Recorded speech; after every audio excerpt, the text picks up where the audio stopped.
first video, which was with Roger Stone, which is the thumbnail of this video. And then also the other two people I was there interviewing Roger Stone with, and that was Lee Stranahan and also Peter Duke, the kind of the world famous portrait photographer. No, I'm not. So I saw Mike Flynn Jr. there. No, I said that 6 months ago. I said Mike Flynn testified against Trump 6 months ago. And I think 13 interviews would prove me right. So I think there was one guy saying that 6 months ago, and I think I was correct. So thanks for your contribution. I appreciate it. So let's see. Yeah. So anyway, so interviewed with Roger Stone last night, and had some. I had about 2 hours before that to spend with Peter and Lee Stranahan, kind of preparing and so forth. And the first thing that Roger Stone said to me was, "I took your advice," which was, I'm like, "What? You took my advice?" He goes, "Yeah, I saw your video. I took your advice." Something that to that effect. And the reason why is Peter Duke had sent him my video saying, "Lay it all out. Don't wait.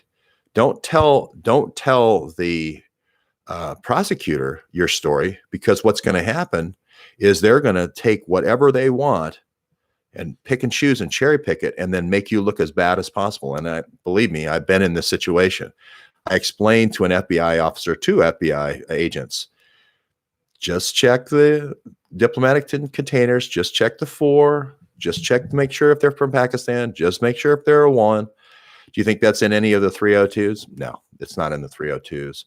And until we can depend on the special prosecutor not to be a weaponized process, we have to take these assurances. We have to go public. We have to lay things out in public, right? That way we know that everyone knows the true story. Because once you go in, once they put you in, you don't have a chance to tell your story anymore. Paul Manafort is in DC County Jail. So is Butina. They don't have a chance to tell their story anymore. This is why I worry so much about Nate Kane not telling his story and waiting. Every day you wait could be the next day where you're arrested. And this is kind of like the old secret police, you know. Once you're in, you have no more ability to tell your story. This was my frustration with Jerome Corsi, which was, I'm going to go ahead and have 40 hours of meetings with the special counsel, but I'm not going to, you know, publish my texts and emails to Roger Stone, for instance. I'm not going to publish my texts and emails to Randy Credico. I'm not going to publish my texts and emails to all the different people that I said I would share the WikiLeaks emails with, or interest. I would publish everything. I would do a global search on the word WikiLeaks or Julian Assange, and I would smear a website with everything, right? Because then everybody says, hey, there's all the cards, right? I'm not an operative playing any game. I'm not some double agent playing some game, trying to do some entrapment for someone. I'm not doing that. Roger Stone did the right thing. He laid out all of the text messages that he sent back and forth to Randy Credico about WikiLeaks. He was interested as a political operative in getting the WikiLeaks, right? So, but he never got the goods. I mean, that's what the text messages showed. He also put out the text messages with Jerome Corsi, the email saying, hey, get over to London and get those messages. You know, somebody needs to get over and get those. Hey, if Julian Assange is going to publish them, get over and get those. He's not conspiring with the Trump campaign to say, hey, we need to have hackers go in and get those, or we need to pay money for those. He's saying, as a journalist, we need to publish those. So it was really a very nice confirmation, and it was a very nice validation from Roger Stone to say, hey, I watched your video and I took your advice, which is kind of cool. And before I got a chance to, you know, introduce myself, which was kind of nice. And I really wanted to ask questions in such a way. Good morning, Mark. In such a way to Peter Duke is just a wonderful portrait photographer from the old-fashioned world, but he's now even a more important culture portrait artist, I believe, and of the new right, I guess. And this is what I said earlier in the video with the sound problem. It's really more. I think it's more the new American, who, it's not trust Sessions, it's not trust Q, it's not trust the plan, it's trust yourself, trust your own fingers to do the walking, right? Trust your own fingers to do the Google searches, trust yourself. That's the new American, right? It's not a Republican, it's not a Democrat, it's a self-enabled. This thing has changed the world, right? And people are not going to believe anybody anymore. They're going to say, okay, that's one source of information. There's another source of information. There's another source. Show me your evidence, right? If you don't have evidence right now and you just have a panel of talking heads to say their opinion on it, I'm going to go to another channel. I'm going to go to some channels are working theory, like this channel is 50% research, 50% working theory, which is important. Scientific method is important. Really, it was kind of important in the development of civilization, right? And there's other people that are more pragmatists, which are like Lee Stranahan, which is, hey, I'm going to stay inside this box of just the fact box. I do a bigger box than that because it's important to be testing the edges of working theory so that we can move the ball forward. And Lee and I talked about that quite a bit. And it's actually a pretty good combination, a pretty good team for going forward. But the questions I asked that I really wanted people to understand is the main narratives. If you look at, and by the way, we scooped the New York Times. The New York Times was waiting for us, for our interview to finish before the New York Times came in, which is kind of nice. Hey, how you doing? But the questions I wanted to ask is, first of all, when did you and Paul Manafort kind of split? Because the New York Times, the Wall Street Journal, all these different major outlets are saying, the close confidant, Blackstone and Manafort, which is really supposed to be the first bipartisan lobbying firm in Washington, D.C. It wasn't the first smear and whatever the documentary they did, Get Me Roger Stone, was like, no, this is the smear. No dirty tactic is too low. And I started saying, well, what dirty tactics? Tell me what they did. I mean, I'm really interested. What were the dirty tactics? So I think, he comes back and says 1989, we split. Paul went in the international direction, which I category, if you saw the Paul Manafort trial that I covered at the Eastern District of Virginia, I covered that in detail with all the different gun running and so forth. And what Roger said is, hey, I went domestic. I went and did targeted campaigns for governor, targeted campaigns for senators and so forth, mainly senators and governors on up, not really representatives. Sometimes he got involved in some representatives stuff, but mainly, obviously, the big presidential races was where he did. Good morning, John. Thank you for calling me. I'm going to see if I can salvage the video, but if not, I'll recapitulate it here. I wanted to have the photos, and I wanted to have the summary, but I can do it. I could do it like this as well. So that was the first question is, when was the split? 89. I said, well, could you tell me, like, just metadata wise, how often do you talk to Paul Manafort? And I didn't know. I thought maybe once a month. No, he said once every 5 years, maybe on Christmas. Now, I don't know if that he's trying to distance himself from Paul Manafort or not. That answer really surprised me. And what also surprised me in all this time, in the last 3 years of doing all this Russiagate and so forth, not one reporter has thought of asking that question. Not one. And it's a very simple quantitative answer. How many times have you talked to somebody in the last 5 years? Or how often do you talk? Once a month? Once a year? Once every 5 years? Once every 10 years? It's a very telling answer if you think about it. If somebody says, how close a friend are you? Well, I'm pretty close. Well, that really doesn't give you a definitive number. But if you say, well, pretty close, but I haven't talked to him in 10 years, that's a different answer. And it really pokes it just with that one number, once every 5 years. It's like a little pin, and it pokes it right in the little balloon, the little narrative that the MSM is trying to say. This is the dirtiest, lobbying firm of all time. and they're, Manafort and Stone are like, in stone together, one question, right? And the next question was, and I was trying to not, he's potentially under indictment. I mean, literally the feds could have come in at that minute, right, and taken him away, right? So I had to be kind of careful, and I couldn't film the thing, but Lee was there with me. Next question was, how often do you talk to Trump? How often did you talk to Trump? Because people have it like you're the Svengali, you're the Rasputin over here on Trump's shoulder, pulling all these levers and doing all these things. And you're inextricably bound to Trump, right? And he said that once every 3 months, or 3 times a month was the number that came back, 3 times a month. And that surprised me, because that was way less than the media has characterized. They've said close friend, close advisor, etc. And he went on to say, yeah, and Trump would call me, and it was typically late at night after the long day of campaigning. Trump gets up early at 4 a.m. and then all day, and it would be kind of more of like a debrief. It's like, and he would say, like, how are we doing in Ohio? Or how are we doing in Florida? How are we doing in Pennsylvania? How are we doing in Wisconsin? Your perspective. How are we doing in West Virginia? How are we doing in Indiana? Even how are we doing in New York? Because Roger knows a lot about New York.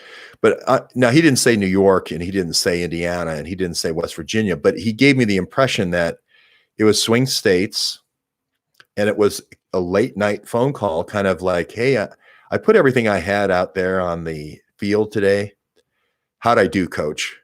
Like, what's your critique? Not like Roger Stone was the only coach, but he respected, I think, Roger Stone's ability to say, I think you had a pretty good day out there.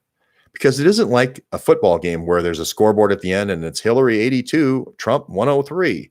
And you go, hey, I outscored Hillary 17 points today. It's much more kind of a fuzzy quantitative thing.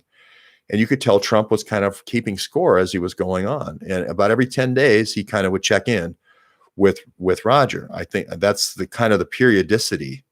And I think that's all so important to characterize the relationship. Again, the laziness of MSM, the laziness of the DC press kids on both sides. Fox never asked that question.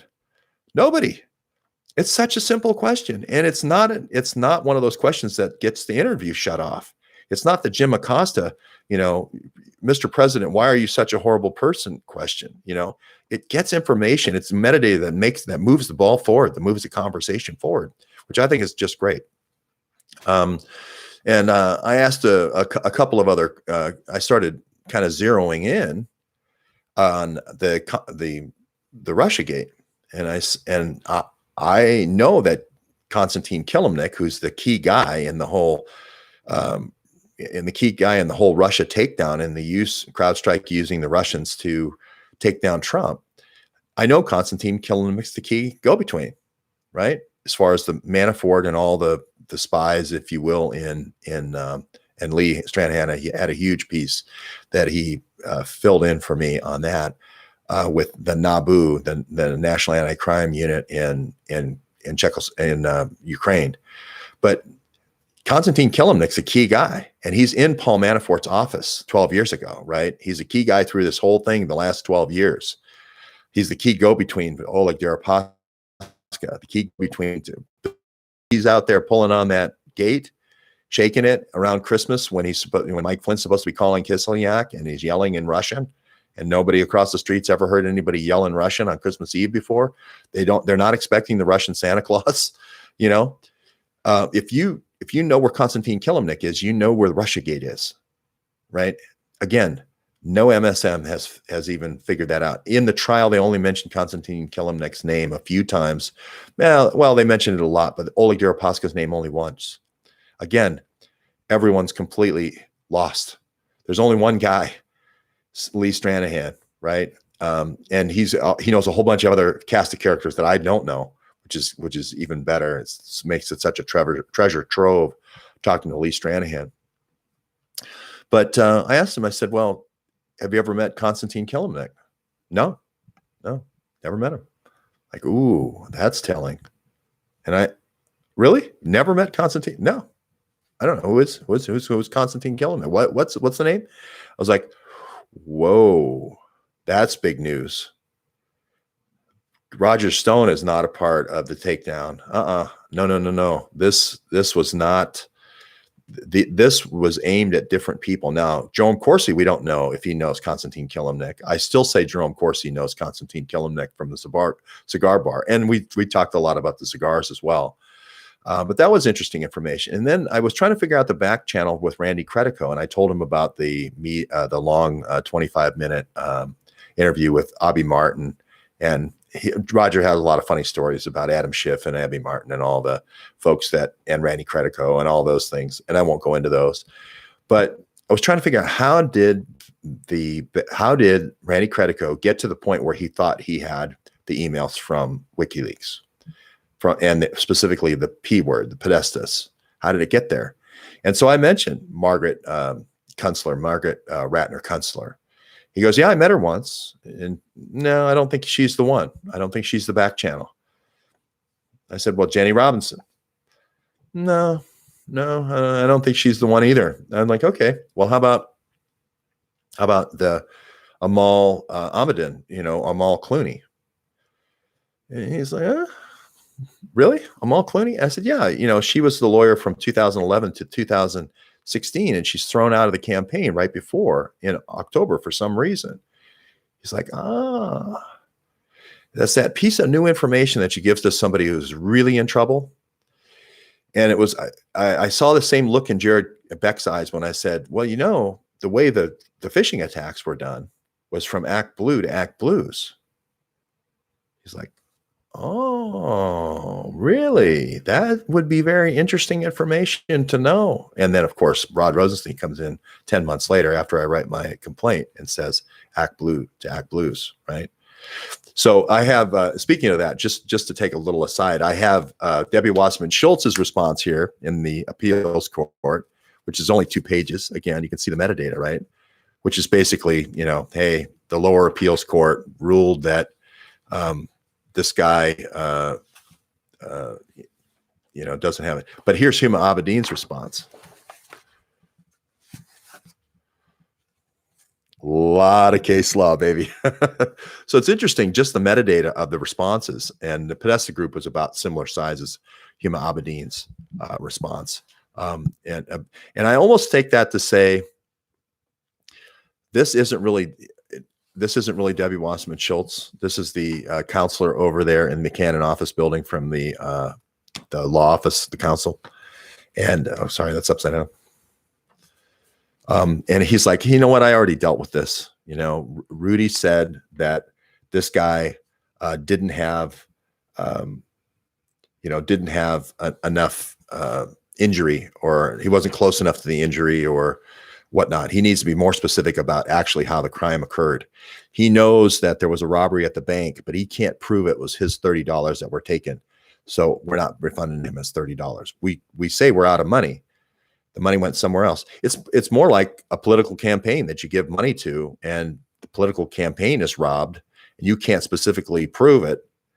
But the people that were at the top of the campaign took the money.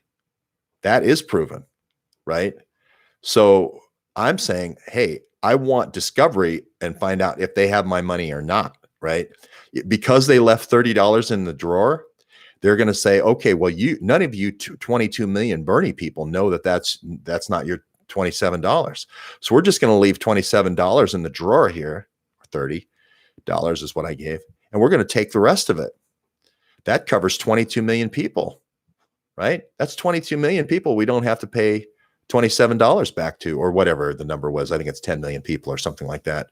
But it totals up to $220 million.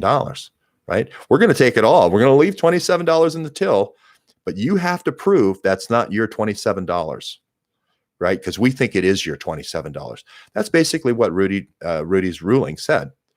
You've proven the fraud. You've proven the RICO. You've got a strong case. Yes, Rod Rosenstein used your argument 10 months later. my brother has it right. He said, the only difference between what Rod Rosenstein said and my brother, who never ever agrees with me or gives me credit for anything, the difference between what you said and Rod Rosenstein said 10 months later was, he said it was the Russians. You said it was the Russians with a little bit of inside help. That's the only difference. That's such a fine difference between what Rod Rosenstein said, it's 12 GRU agents, and you said it's 12 GRU agents plus a little folks with a little inside help. Where is the probable cause? The probable cause is, first of all, the key conspirator that I named ended up getting convicted for bank fraud. He also, I discovered evidence at his home where he was having stuff shipped, right? We also discovered he was spending 9 months a year in Pakistan. We also discovered he had 12 homes and 20 businesses. We also discovered he shipped 150 iPhones to his home. We also discovered there was improprieties with his brother at the Federal Credit Union, seemingly like they were getting new people. They were bringing new people into the country, establishing them with a job at the Congress or one of the DC district IT positions, getting them a loan of a car loan, getting them started and so forth, reducing their footprint while they were here until they can get going, and then setting them up as a SBA small business to start doing P-Tech business on the side, no bid P-Tech business on the side. That's what it seemed like it was. So the only difference between Rod Rosenstein and mine is I said they had a little inside help. We know that Imran Iran had Debbie Wasserman Schultz's, the head of the DNC's password. And we know we had 5,100 illegal logins. And we know we had terabytes to Pakistan. We know we had terabytes back in Pakistan. We know we had hundreds of suspicious activity money transfers to paramilitary groups in Punjab, Pakistan. Now, Your Honor, you have equity power here. Your Honor, Your Honors, there's going to be 3 of them. Power here. First of all, this isn't a fishing expedition on the fact. The district attorney general, the deputy attorney general came in 10 months later and validated all the facts. So the finding of fact is well established. The only fact in question is this period here of inside help, this question here of inside help. And you have all these circumstances. It's almost like saying there was a bank robbery, and we know that the person who said they took my $27 has named the bank teller that they said helped the outside gang, the Bonnie and Clyde. And that person, oh, by the way, has been convicted of bank fraud. Oh, by the way, the person had the combination to the safe. Oh, by the way, that person had gone into the safe 5,111 times without authorization. By the way, that person had made unauthorized transfers with, put money in envelopes and had sent hundreds of envelopes to Pakistan with money. Just imagine if it wasn't electronic. Imagine if it was a safe and he was actually going in 5,111 times, right? Right? Your Honor, they don't doubt that. This is not doubted. This is the Inspector General's report, right? And they were sending it to paramilitary groups. Your Honor, is there not enough evidence there, just on the power of equity, that we should look into the fact that this person could have helped these Russians? We have all kinds of data from the Bill Biddies of the world saying it's not a hack. It had to be an inside job. There's nothing that would support the data rates unless it was an inside job. So we have to look at someone on the inside. Wouldn't you look at if it was a bank robbery? Wouldn't you look at the person who'd already been convicted of bank fraud, that had sent hundreds of envelopes of money to Pakistan, that had sent terabytes of information to Pakistan? We still don't know what, right? That had fled the country, that had spent 9 months a year out of the country, that avoided service for a year. Wouldn't we, on the powers of equity alone, even if the argument was imperfect, wouldn't you, and of course we know Haynes versus United States, you get broad discovery. You have expanded discovery with a pro se client, right? You have liberal discovery, right? This is the case where in the Watergate case, Sullivan says, hey, let's let those tapes in here. Let's see what the tapes say. Let's get to the finding of fact here, right? You don't have to, if I didn't get the pleading exactly right in the appeal, you don't have to. You don't have to prove that that's not your $27. That's an onerous burden of proof to put on the person who's been defrauded, that's not your $27 sitting in the till. That's an onerous burden of proof. Anyway, I don't want to get too far on the Wuhan case, but I'm just saying that's the case that we're going for here. So, and again, it goes right to the center of the law. But getting back to Roger Stone, I think everyone has half the story. Mike Chernovich was pushing out a film called Hoaxed, and basically saying that it's not the Russians, right? It's not the Russians. This is all a big hoax on Trump and so forth. And I guess my fundamental problem with all that is I've always said it is the Russians. It's just Hillary's Russians. And the cool thing about that Lee Stranahan was able to do last night, he was able to tell Roger Stone about NABU, which is this national anti-crime unit that the FBI set up in Ukraine. Basically, I deputize a whole bunch of spies. Okay, this is the same thing that happened in Italy with Mangiante, right? Same thing happened in the London crime center that was modeled after the C24 crime center that was in New York. They basically just took the New York crime center, remodeled it in Washington, D.C. with Andy McCabe and Bruce Orr. And then they made Christopher Steele the C24 in London. Then they moved that with Mike Gaeta and made it in Rome. And then they moved it finally. Now they've moved it out to with Crowdstrike and Dimitri Alperovich to these different centers in the other Five Eyes countries, which are obviously they did with ASIS, Australian Intelligence Service. They did it with Downer. In Australia, I think Downer really kind of, there's a New Zealand guy with that they did it as well.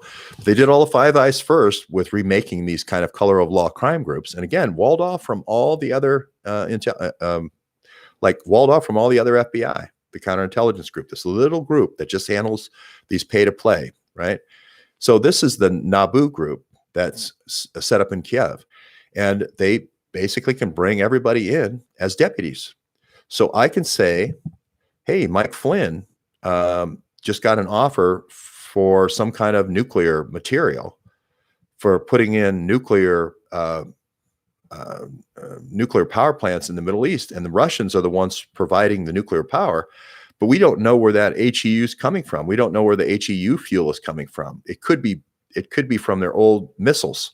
It could be fouled with plutonium.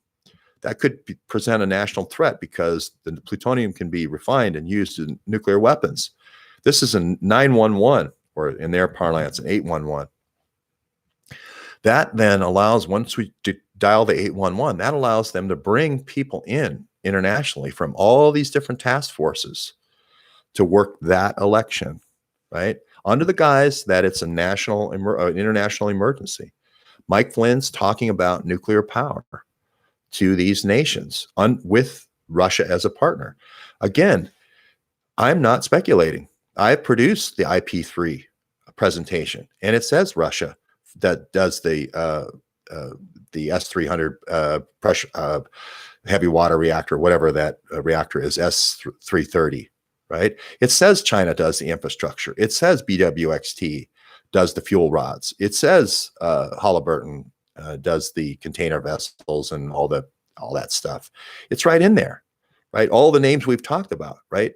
So just by having the presentation, it allows me to dial a 911, or an 811 is actually what they call it. It's all the different things. Now I can bring in everybody I want internationally. And it's so important to understand the mechanics, because once you understand the mechanics of how these people are all brought in and the auspices and the programs and the color of law, how they justify it, then you can go right at it like a Comey today and ask direct questions.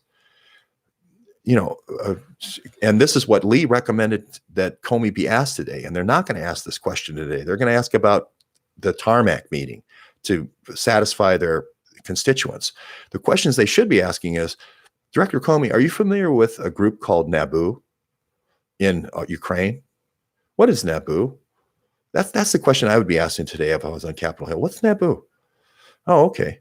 So these are These are crime fighters. This is a crime fighting unit. This is an international crime fighting unit the FBI set up in Ukraine. Is that right? Yeah, that's right. Mr. Comey, just for out of conjecture, if there was a national event or an international event that happened in the United States, could you bring those people in to the United States as a part of a task force? Could that ever happen? Well, yeah, actually, that's what we did. We brought in all the NABU folks. How many did you bring in? Oh, about 68. Yeah. Well, did their visa say international crime fighter? No, we had to bring them in under the auspices of being journalists through the Library of Congress, through this open forum group at the Library of Congress. Oh, I see. So I get it. So every time there's an election that you want to win, you create some kind of event that's international in scope, and then you can bring in all your crime fighting buddies under the color of law to take down the election and put your cronies in. Is that how it works? Oh, no. We would never do anything like that. Well, can you tell me when you dialed the 911 phone? When did that actually happen? Because there's a whole bunch of leaks that you leaked to. Isn't that how all the money and checks started to be written by Oleg Deripaska? Isn't that true? Didn't Christopher Steele actually give you this lead? Didn't you yourself say that leads came from Estonia and came from Croatia and all these other places you've set up these little crime units? Isn't that exactly what happened? That's the kind of questioning that the people need to be doing, right? Not this, why did you meet with, Loretta Lynch on the tarmac? Well, she was the attorney general and I was the head of the FBI. And, in order for law enforcement to work right, good communication between the FBI and the DOJ. Thank you very much. I really appreciate that, Mr. Comey. No, the key is, if you don't know about the entities, and this is why I say entity development and recognition, people say there's so many entities in your show. If you don't know about the entities, you don't know what questions to ask. You don't know what questions to ask. And that's why when Lee gave Naboo over to Roger Stone, he was like, oh, that's interesting. I'm going to make a note of that. Make a note. And hopefully, we put out the information. Hopefully it trickles up and hopefully they'll ask those questions, because when they do, the transcript will be out tomorrow. You'll see if they were smart enough to ask the question or not. We have the thing from WikiLeaks. I don't know why WikiLeaks would go to the trouble of publishing the fact that had a team of 68 journalists to find opposition research on Donald Trump. Why would you throw that away? Did WikiLeaks type that out just for their health because thinkers, or was there a reason behind that? Now, Julian Assange looks like he still is in the embassy. So I was wrong that he was in Virginia. But still, even if I was wrong, and I'm owning up to being wrong on that, it still stimulated a great series of looking at similar cases of the Somali pirates case, and then also the Benghazi guy case, and being able to put these people on a very slow Navy ship as a way of skirting the Constitution and habeas corpus, right? I can have you on a very slow ship. I think the Somali pirate, 2 months, right? I think the Benghazi guy was like 7 days or 8 days of interrogation and so forth. But again, identifying the loopholes, identifying the modus operandi of what's actually happening, right? And then asking that question, Mr. Comey, isn't this a fundamentally different case with Julian Assange than any kind of terrorism case? Why are you classifying a journalist as a terrorist? Isn't it a journalist's job to publish for the public's right to know? Do you disagree with that? Do you disagree that cables about things that happened in 1948 shouldn't be published? Do you think that anybody's national security, and if you look at Cablegate, it goes all the way back to like 1946 or something like that, right? Was anybody's life really in danger? Were any operatives' lives in danger? I really don't think so, but we'll see as time goes on. I'm going to take questions for a little bit. I'll just say a couple of other things. Peter Duke, who is this kind of, I guess, culture portrait artist, capturing our culture In our time, they talked a lot about James Baldwin. Lee's a big photographer, by the way. And then listening to the two of them talk, Lee was talking kind of about this James Baldwin who had done these kind of photo documentaries and so forth. And just by looking and looking at a story through pictures, how much you can learn. And I thought of our story, and I thought of 7 pictures to tell our story. And here it is. And I should do this again. I had prepared, I got up very early this morning and prepared all these pictures, but I had problems with my live stream tool, and I will learn how to use it. But the first photo is really, I call it the shock. And it's the picture of Bill Clinton. And you've seen this picture that I've had with Bill Clinton next to Imran Awan. And they've got the Blackberry enterprise server there. And they've got Andre Carson. And they've got the 3 different highest level committees in our Congress: Homeland Security, Foreign Affairs, and of course, the Intelligence Committee. And here's Adam Schiff in the corner, and here's Maria Bartiromo when the first story breaks that there's these 3 Pakistanis making $160,000 a year. That's the first picture. That's the first picture, is the shock when that story hit, right? How could this be, right? The next picture, and that's really kind of like the March picture, if you will, of last year. And the April picture is really the picture of the hard drive. And the face, if this was going to be a Peter Duke portrait or a Lee Stranahan virtual museum that they talked about, it would be the picture of Andre Taggart. Taggart's picture there is this Marine who says, hey, this isn't good. I know what classified markings are. I know that this stuff, these Blackberries and these hard drives shouldn't be here, right? Now, was that the loot from the 20 burglaries that happened a month and a half earlier, or a little earlier? I'm sorry, actually, let's see, it would have been 2 months earlier, from February 1st to April when I interviewed him, where he talked about that, right? He's the face. Really, if you look at now, when you look back at it, you think of Andre Taggart's face. He is the face of the private hard drives. He is the face of the Blackberries in the bag, right? Is that the same bag as Imran at Rayburn Office Building? We don't know, but that's the picture for April. All right. And I then moved to May, and the picture of May is really the game. What's the game? You have the Blackberries, you're hiding something, but what's the game? What are you trying to do?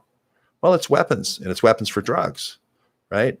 And the face of that in May, there's 2 icons in May. One is a picture of Alpha Jallo, and we won't know until later on that year that was the picture of not only shipping the weapons, but also the drugs, and that's Operation Cassandra, right? But Alpha Jallo is really that picture where we figure out that, hey, they're stealing these cars in the Bronx, and they're filling it up, and they're sending these things overseas to West Africa and then Middle East and whatnot, through diplomatic passport and so forth. And the Politico verifies that 6 months later, again, 6 months ahead.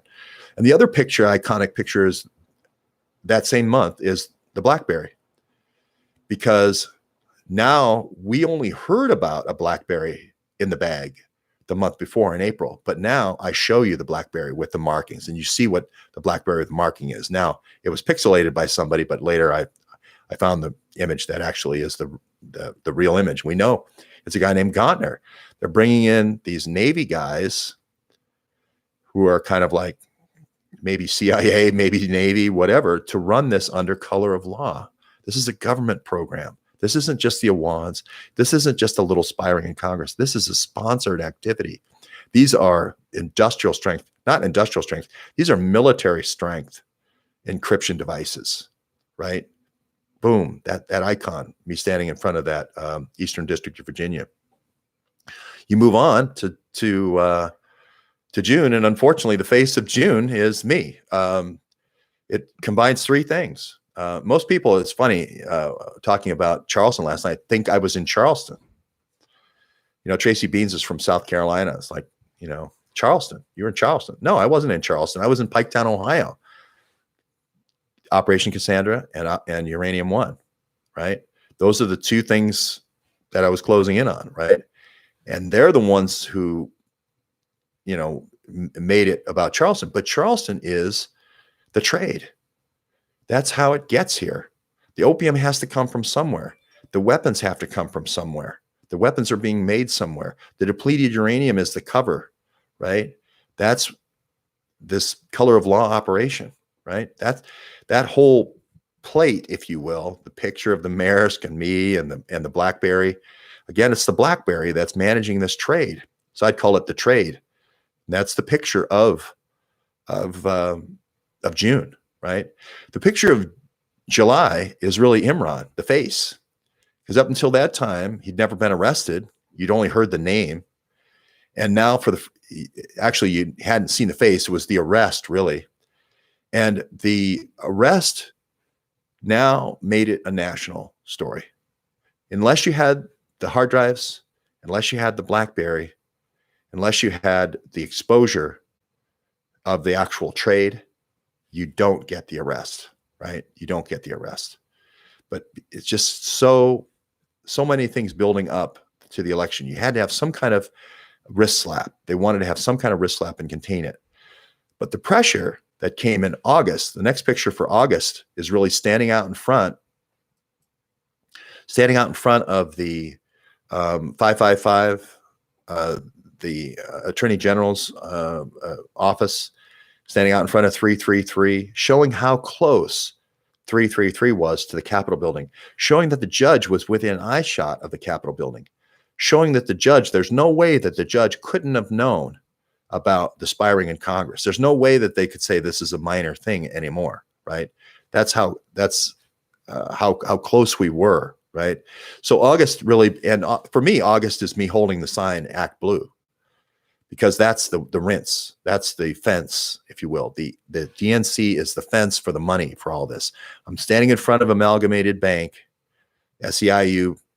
I said, you could save a lot of letters if you just called it SEIU Bank. It was called SEIU Bank at one point, but it's amalgamated, and I'm holding Act Blue to Act Blues, the little blue sign. That's August. That's the portrait for August. That explains everything in one picture, right? This is how they laundered the money. This is how they took the money. Boom. That's how they did it. September is really about the conspiracy, because once we know that they pay to play, use the Blackberry, we know that they use this trade, this international trade with the Blackberry, right? Now it's like, who all was involved? Who were the 20 people in Congress that were involved? So we built out the map of all the 20 people that they worked with. We now know that Ted Lieu was one of the carriers, and he dropped his Blackberry in the toilet. We know Eric Swalwell was one of the carriers, and he was hiding the thumb drives. He was running down to the DNC in front of me because he was afraid I was going to get to the DNC before him. We know Greg Meeks. We know Cedric Maxwell, and we know all the people. We know the 5 or 6 different people: Frederica Wilson in Florida, and Debbie Wasserman Schultz, and Jackie Spear, and Andre Carson. All these visuals. Keith Ellison in Minnesota. It's the picture. That picture I show, which is the exploded diagram of the 20 guys or the 20 people that all are the carriers in Congress. That's the picture, and so forth. Each month has an iconic picture to it, and it's simple. It's almost like in the old days in the church where you walk in and there's the Bible stories, all no words because people couldn't read. It's just the pictures. Those are the pictures. That's the truth. And the reason why I repeat it and keep simplifying it and keep recapitulating it is people will eventually connect. I remember when people could not connect Imran Awan to the DNC. I remember how the DNC and the Awans were not related. The fact that he worked for Debbie Wasserman Schultz, that's not related to the Hillary for America in Brooklyn. What? I remember when the secure Blackberries were just for like messaging, right? It wasn't for pay to play. Now we have a whistleblower who's talking finally about Uranium One and the Clinton Foundation. We're going to see how closely that uranium trade was related to the Blackberries. Again, and now we know, I guess the whistleblower came out last year, which is surprising because he was with a private company doing consulting, doing vulnerability testing, which is odd. So I want to get more of that. And I want to hear Nate Kane. I saw Nate Kane's picture flash up briefly this morning. So all these, the model of actually what happened and the connections are the working model is so important to have in your head. It's like an auto mechanic understanding the systems in a car. You can't fix the car if you don't understand the car. It's different to understand a car versus a plane. This is probably even more sophisticated of a situation, like being a plane mechanic, right? And you have to understand that it's not a bicycle, right? Everyone's saying it's a bicycle. It's not a bicycle. The most advanced, sophisticated military grade encryption in the world. It's not a bicycle. They didn't make this on Nankana on a dusty road. No, they made it over at the Navy Advanced Research Lab, and somebody gave it to Imran Awan and showed him how to burn the phones to make for all Anthony Weiner's trusted staff. That's so important to know that there was state sponsorship. It's so important to have that second piece of evidence, which is the actual Gantner Blackberry, right? To have the Blackberry with the congressional marking, knowing it's a Navy guy, knowing that there's a channel now between Navy intel and Congress. Going there and interviewing Ben Cardin with around 25 guys where he's interviewing all these Navy guys is another great way to confirm that. But this mental model, again, if you don't understand it's an airplane and you think it's a bicycle, you're going to come up with the wrong conclusions. MSM is fixated on saying the Awans are a bicycle. The Awans aren't a bicycle. The Awans are an airplane with lots and lots of state support. Yes, airplanes do exist, right? Or maybe they're a satellite too, and maybe they're a submarine too, if you want to talk about all the secrets being exfiltrated. But you have to understand that model. Otherwise, you can't move forward. And my number one job is just talking to people who are influencers, trying to get them to understand that, right? Try to just understand that this is not a minor situation. It's not a bicycle. It's an airplane, you know? And we keep uncovering more information. You know, the Bill Binnies of the world come out and they have a great YouTube. What do you do with that?